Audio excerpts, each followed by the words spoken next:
Vraiment, cette machine, c'est une Tesla, mais version trottinette. On a un écran qui est énorme. Vous avez une option sur l'application dont on va reparler plus tard et vous allez voir, l'application est juste dingue. Après ça, ça va être difficile de repasser sur une trottinette électrique classique. Donc déjà, qu'est-ce que c'est que ce design absolument légendaire? Ensuite, vous avez la possibilité d'afficher pas mal de petites infos. La chose qui manque, parce qu'il faut le dire, et la dernière option de folie dont je voulais vous parler, c'est tout simplement... Bonjour à tous, j'espère que vous allez bien. Dans cette vidéo, on va parler de la Navy V40, une trottinette extraordinaire, je pèse mes mots, et croyez-moi, on va le découvrir petit à petit dans cette vidéo. C'est une trottinette électrique qui est parfaite à 99%, vous allez très vite comprendre pourquoi. Il y a une fonctionnalité qui est juste légendaire sur cette trottinette qu'on va découvrir ensemble à la fin de cette vidéo, et des fonctionnalités que vous ne soupçonnez même pas. Et tout ça, on va le découvrir ensemble dans cette vidéo. Mais avant de commencer, pensez à liker cette vidéo et à vous abonner à la chaîne YouTube si ce type de vidéo vous plaît, c'est super important. Merci à tous ceux qui le feront. Et si la trottinette électrique présentée dans cette vidéo vous intéresse, vous trouverez le lien dans la description de la vidéo. L'introduction étant faite, on va maintenant rentrer dans le vif du sujet. Premièrement, la première chose qu'on voit, c'est que c'est une trottinette qui est belle. Ok, elle sort pas vraiment du lot, elle a un style assez classique, mais c'est une trottinette qui quand même est magnifique. Par son design épuré, sophistiqué à la fois, elle se distingue des autres modèles qui sont beaucoup plus basiques et souvent de moins bonne qualité. Le deck, il est en caoutchouc de très haute qualité. Comme vous pouvez le voir à l'écran, les finitions sont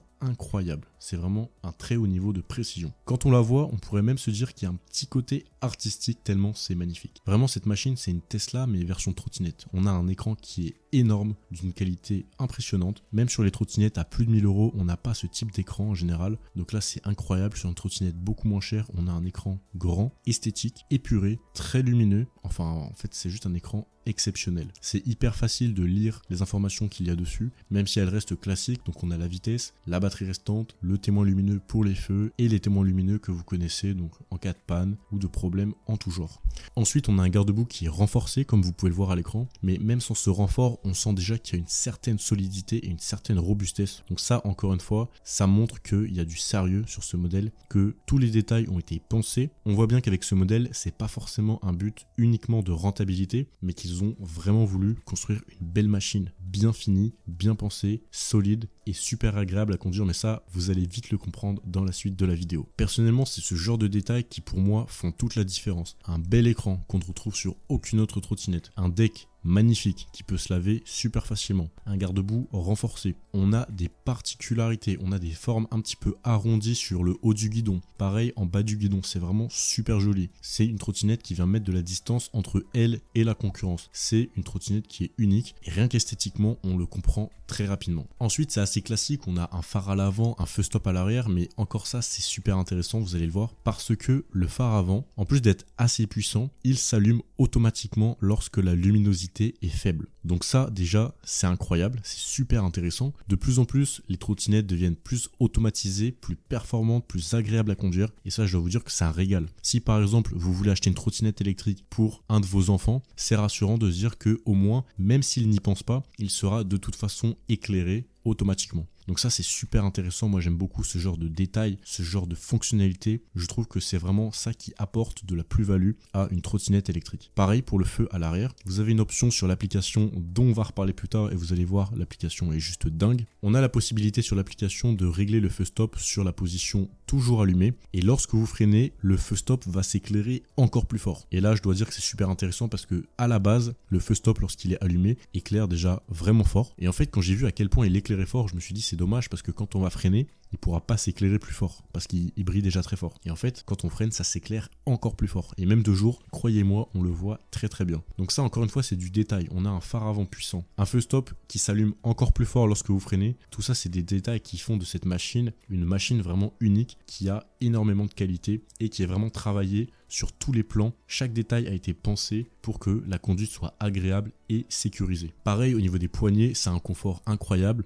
Bon, ça reste des poignées, mais c'est agréable. fiable, on sent que c'est une matière qui va résister avec le temps, pas de problème, il n'y a pas de souci à ce niveau-là. On va maintenant parler de ce qui vous intéresse sûrement le plus, et attention avant d'être déçu, on a un moteur de 300 watts, donc là vous allez me dire c'est bien 300 watts, mais en général ce genre de trottinette c'est 350 watts, mais pas de panique parce qu'il monte jusqu'à 525 watts en crête, et je dois vous dire que c'est un vrai 525 watts lorsqu'il est en crête, parce que j'ai pris beaucoup de côtes avec cette trottinette électrique, et pour vous dire, dans la côte du stade, pour ceux qui regardent souvent les vidéos, dans la côte du stade, je monte à 25 km/h. Donc si c'était un réel 300 watts de base, on va dire, je monterais pas à 25 km/h, sachant que je pèse 80 kg et que c'est quand même une côte qui fait très mal en vélo. Donc si j'arrive à monter à ce genre de vitesse, c'est vraiment que le moteur envoie jusqu'à 525 watts. Donc ça c'est un bon point encore une fois. Il n'y a pas de problème si vous pesez jusqu'à 80 kg, vous allez bien sûr ralentir dans les grosses montées, parce que de l'autre côté du stade, vous connaissez, il y a une énorme montée, et là bien sûr j'ai ralenti jusqu'à 12 voire 10 km/h, mais la montée est immense. Mais sur les côtes un petit peu plus normales, vous inquiétez pas, ça va grimper jusqu'à 25 km/h sans problème. Le freinage, et là croyez-moi ça devient plus qu'intéressant, et exceptionnel. Alors en fait, dans la théorie, on a un frein à disque à l'arrière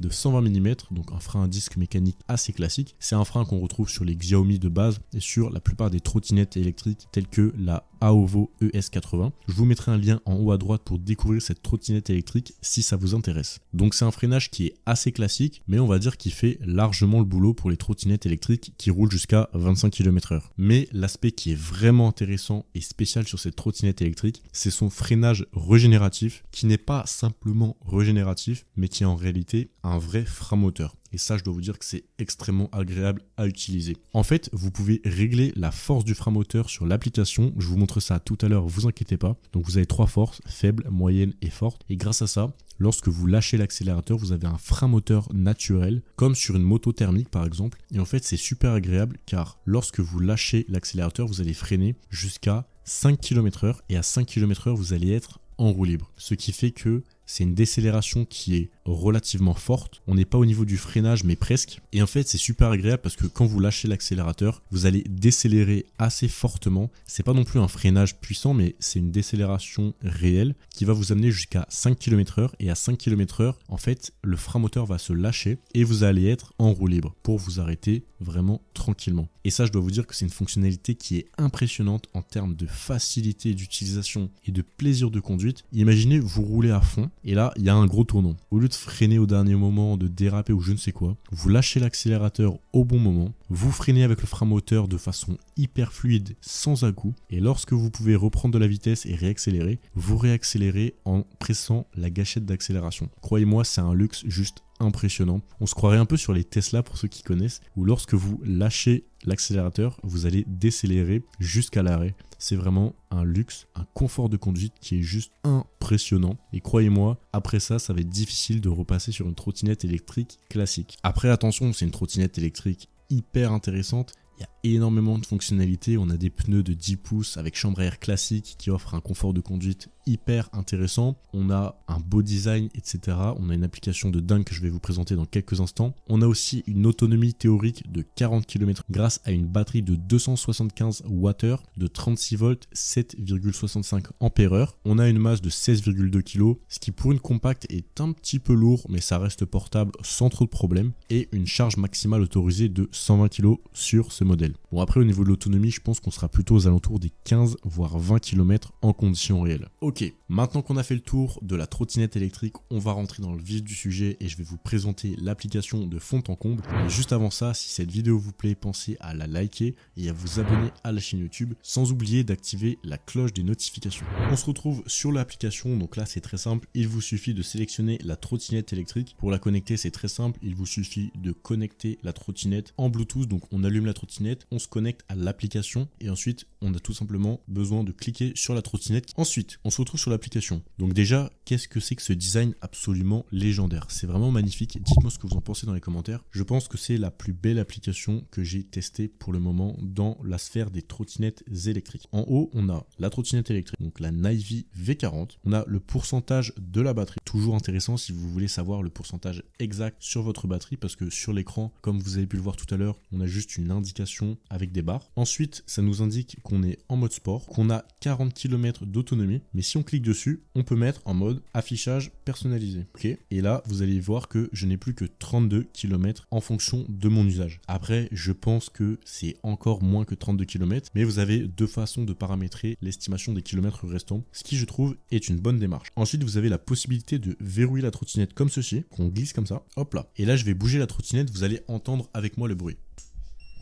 Alors ce qui est intéressant, c'est que lorsque quelqu'un va bouger votre trottinette électrique, si votre téléphone est encore connecté au Bluetooth, vous allez non seulement recevoir des vibrations, donc ça c'est intéressant, comme ça vous pouvez être notifié que quelqu'un est en train de bouger votre trottinette électrique. Et ce qui est intéressant, c'est que la trottinette est verrouillée pendant 24 heures. Et en fait, au bout de 24 heures, elle va s'éteindre. Et en fait, ce qui est drôle, ça j'aime beaucoup, c'est que si quelqu'un la rallume alors qu'elle a été éteinte, verrouillée, et ben en fait, elle est encore verrouillée et ça repart pour un cycle de 24 heures. En fait, dans tous les cas, elle est verrouillée. Et si quelqu'un vous la vole, ça va être compliqué de la déverrouiller sans votre accord. Donc ça, je trouve que c'est un bon point. Pour la déverrouiller, on va dans l'autre sens et voilà. Ensuite, comme vous pouvez le voir, il y a des options dont on peut faire en sorte que les feux soient toujours allumés. Ça, c'est une option que je vous conseille de cocher, que ça consomme très peu de watts. Donc dans tous les cas, vaut mieux être vu. C'est toujours mieux pour sa sécurité d'allumer les feux avant, arrière en permanence. Même si on est en plein jour, c'est pas grave. C'est pour la sécurité, donc on rigole pas avec ça. Vous avez la possibilité d'activer l'éclairage avant en automatique. Donc soit vous appuyez sur le bouton présent sur la trottinette pour allumer les feux, soit comme moi, vous mettez en automatique. Mais même lorsqu'il est en automatique, vous avez la possibilité de l'allumer sur votre trottinette électrique pour l'allumer en plein jour éventuellement. Chose que je vous conseille de faire, même si voilà, c'est pas non plus hyper important. Donc vous avez la possibilité de gérer la force de la récupération d'énergie. Et en fait, c'est pas vraiment la récupération d'énergie qui nous intéresse parce que ça régénère extrêmement peu, quelques pourcentages même pas. Ce qui nous intéresse, c'est de gérer le frein moteur. Donc ça, il va falloir faire des tests. Vous pouvez mettre en mode moyen, en mode faible. Moi personnellement, mon mode préféré, c'est le mode fort. Donc avec ça, vous avez une forte récupération d'énergie, donc un fort frein moteur. C'est le mode le plus agréable parce qu'en fait, avec ce mode, je n'utilise presque jamais le frein. Donc pour vous dire à quel point c'est agréable de conduire, on accélère, on décélère, mais en fait avec une telle fluidité que c'est hyper agréable. Ensuite, vous avez la possibilité d'afficher pas mal de petites infos qui je trouve sont extrêmement intéressantes, notamment le kilométrage total. Donc ça, c'est hyper intéressant.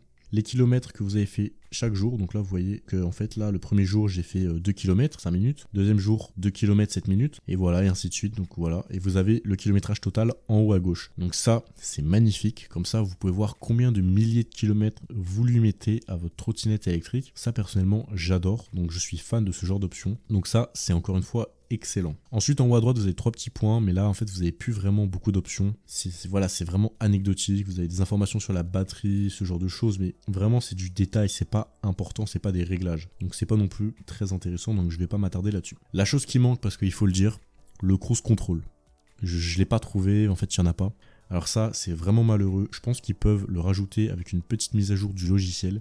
Mais aujourd'hui, on n'a pas de cruise control et vous me connaissez et je trouve ça vraiment malheureux. Donc ça, c'est un défaut de la trottinette. Où est-ce qu'il est le cruise control? J'en sais rien. Ça, c'est vraiment dommage. Mais comme vous avez pu le voir, on a un allumage des feux en automatique. Ça, c'est une fonction de malade. On dirait une expérience de luxe où tout est programmé, tout est automatisé. On n'a besoin de penser à rien. Tout se fait en automatique et ça, c'est super agréable. Et la dernière option de folie dont je voulais vous parler, c'est tout simplement... Je sais pas qui a eu cette idée là d'ailleurs, mais c'est hyper intéressant. La possibilité d'insérer un AirTag à l'intérieur de votre trottinette électrique. Pour ceux qui savent pas, un AirTag, c'est un petit capteur GPS fait par la marque Apple qui se connecte en gros s'il y a des iPhones qui passent dans le coin, et ben en fait ça donne la localisation du AirTag. Et comme tout le monde a des iPhones aujourd'hui, vous pouvez savoir où est votre trottinette en temps réel. Et ça, c'est une fonctionnalité que j'aime particulièrement. Après, il faut acheter un AirTag, une petite balise GPS, on va dire. Ça coûte une trentaine d'euros, donc ça reste raisonnable pour ce type d'usage. Et vous avez une trottinette que vous pouvez géolocaliser en permanence. Donc ça, c'est vraiment génial comme fonctionnalité. Et ça s'insère, comme je vous avais un peu teasé dans la précédente vidéo, dans le guidon. Donc en fait, en ouvrant la trottinette, en la pliant, vous avez un trou, un petit caoutchouc. Vous mettez le AirTag dans le caoutchouc. J'en ai pas encore acheté, mais je compte le faire parce que je trouve ça vraiment trop intéressant. Enfin, je trouve ça vraiment hyper cool de pouvoir géolocaliser sa trotte en permanence. Et vous avez tout simplement une trotte qui est géolocalisable en permanence. Donc ça, je trouve ça super cool. En tout cas, si cette trottinette électrique vous intéresse, je vous mettrai bien sûr le lien dans la description. C'est un petit peu compliqué de la commander aujourd'hui, mais regardez quand même le lien parce que je vais mettre les liens un jour petit à petit lorsque ça sera plus facile pour la commander. Franchement, c'est une trottinette coup de cœur, vraiment. Elle a beaucoup de fonctionnalités qu'on ne retrouve nulle part ailleurs. Elle a quelques défauts. Le cruise control, je trouve ça décevant. Je trouve ça vraiment décevant. Ensuite, au niveau du confort, on aurait pu espérer des suspensions. Bon, ça c'est classique sur ce genre de trottinette électrique entrée de gamme. Mais globalement, c'est une trottinette électrique qui clairement sort du lot, tant au niveau de la qualité de fabrication, des finitions et des fonctionnalités qu'elle propose. Le moteur de 300 watts, ça peut faire un petit peu peur à certains, mais croyez-moi, vous avez aucun souci à vous faire. Ce moteur, il est aussi puissant que certaines trottinettes électriques 500 watts que j'ai présentées sur la chaîne, comme la Bogist par exemple. Donc vous inquiétez pas, c'est un moteur de 300 watts en nominal, mais quand il monte en crête, et il monte très vite en crête, vous inquiétez pas, il monte tout le temps en crête, vous avez une puissance digne d'un bon moteur de 350 watts. Sur ce, j'espère que cette vidéo vous a plu. Encore une fois, pensez à liker la vidéo, c'est vraiment important. On s'en rend pas forcément compte lorsqu'on regarde des vidéos, mais ça aide vraiment les créateurs. Donc si vous pouvez mettre un petit j'aime en passant, moi ça m'aiderait énormément et ça récompenserait mon travail. Et bien sûr, vous abonner à la chaîne YouTube. Encore une fois, merci à tous ceux qui likent toutes les vidéos, qui les partagent et qui les commentent. Je vous lis, je vous vois, donc merci beaucoup à vous tous. Et je vous dis à tout de suite dans la prochaine vidéo qui va s'afficher à l'écran. Et pour les autres, à la semaine prochaine.